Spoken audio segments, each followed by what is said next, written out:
Hi and welcome in this video. Today I teach you everything you need to know about the different camera modes of your camera.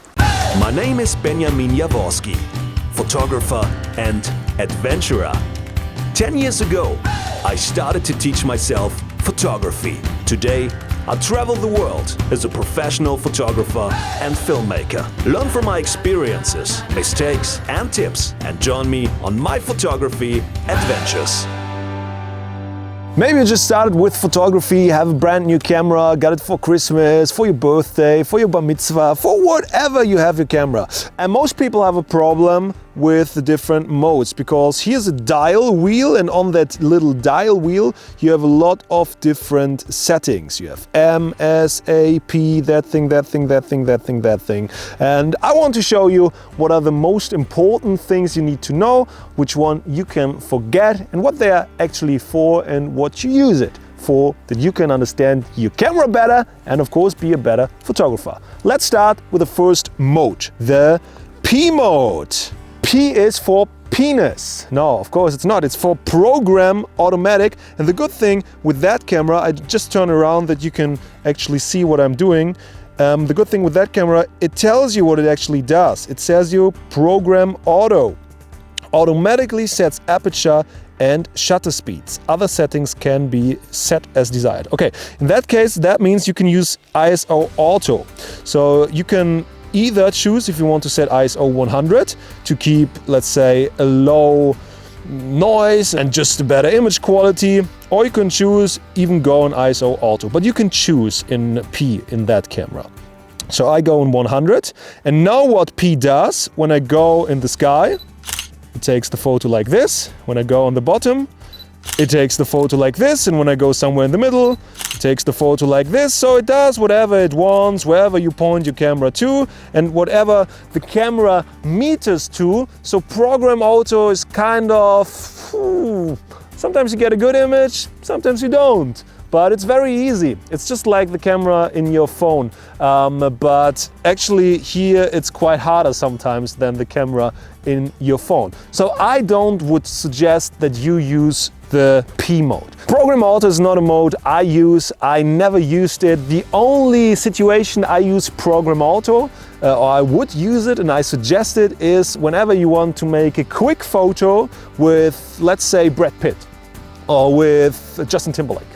So you meet a celebrity at the street or somewhere and you want to take a photo with him, a quick photo, you don't want to waste his time, then you take program auto. So that's the only way, because then it should go fast, then it's not about composition, it's not about light, if it's a bit too bright, too dark, just take the image and it should not be blurry or anything. Many people think because they use program auto that their camera is shit, because sometimes their images are too bright, sometimes their images are too dark, or they think they are bad photographers, and the only bad thing is that they actually choose that mode, because that mode just does what the camera has to do. It meters in one direction, and wherever you point the camera to, it says, okay, I make a right exposure in this direction. If you point too much in the sky, it makes a right exposure for the sky. If you point too much on the ground, it makes a right exposure on the ground. And if you meter at a person that has black clothes, it will do just what it has to do. It makes it brighter, brighter, brighter, that the image is right exposed in the middle at 0. The next mode on this camera is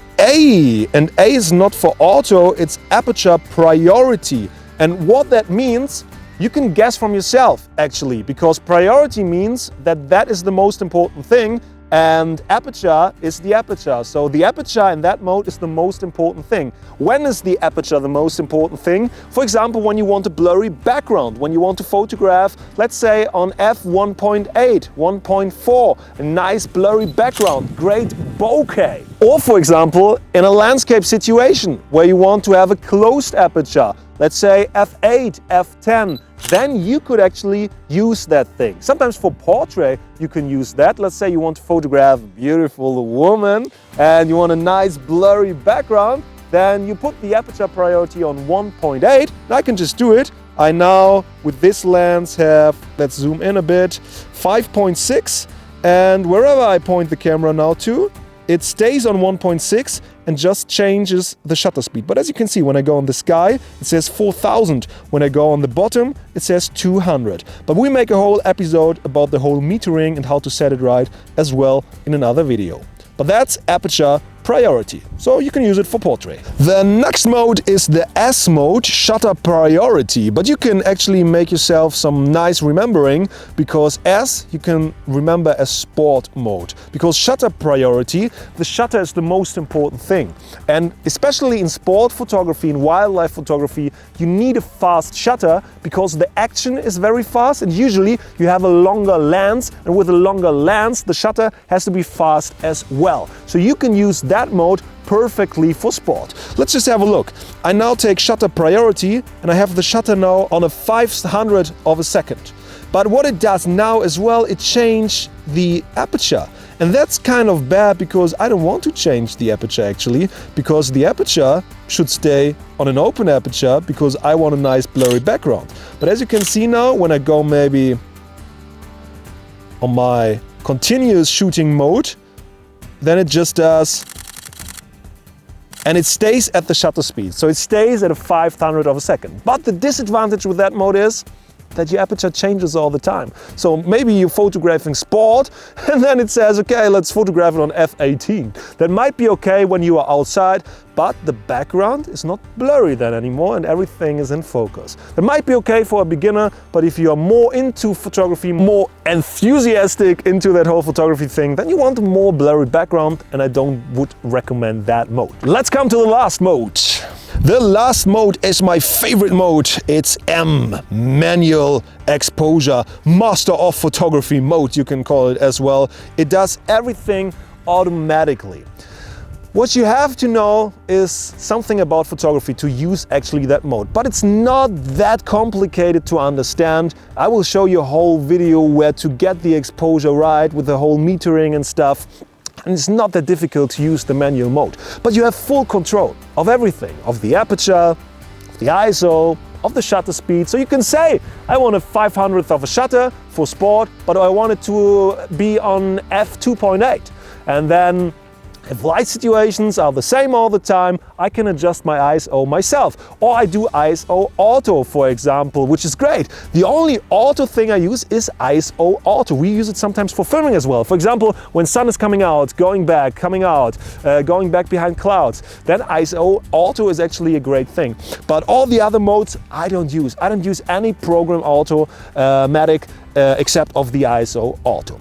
So the other things here on the camera, I can just tell you, this is video mode, this is panorama mode. The only thing you have to remember is video mode. All the other modes you don't need actually. They're just some other automatic things, and you can adjust sometimes on camera some pre-settings that maybe you program your camera. Oh, this is more like a pre-landscape situation from the shutter speed, and maybe some menu settings, which is quite cool, which I can do on the A7R II, for example, and on other bigger cameras as well. But I don't use that stuff. I don't use that stuff. So the only thing you have to remember is M, manual mode, best mode, always use it. S, shutter speed priority, you can use it, but it changes the aperture all the time, which might get you not such a blurry background. A is aperture priority, which is yeah, quite cool if you want to photograph portraits. You can definitely use that for portraits. And P is just like, perhaps the photo will be good, perhaps not, depends. ¿Por qué? Who knows? You know. Oh, and one thing, if you look now at your camera and you don't have S and A, that might be because you have TV and AV. TV is shutter priority, AV is aperture priority, just called different by Canon. And if you have just something else, just look in your manual. Every camera has those modes, even cell phones sometimes have those modes. I hope you liked this video. If you liked it, hit thumbs up and subscribe, of course, to the channel. And quick commercial. If you want to learn more about photography, check out learnfromben.com. This is my website. There you get video courses about landscape photography, all my favorite tricks and techniques, about image editing with Lightroom, with Photoshop, about filmmaking and editing. Learnfromben.com. It's the best website in the website. You know what I mean. Okay, see you in the next video. Bye bye, and take some nice photos. And of course, if you have any questions, write it in the comments below.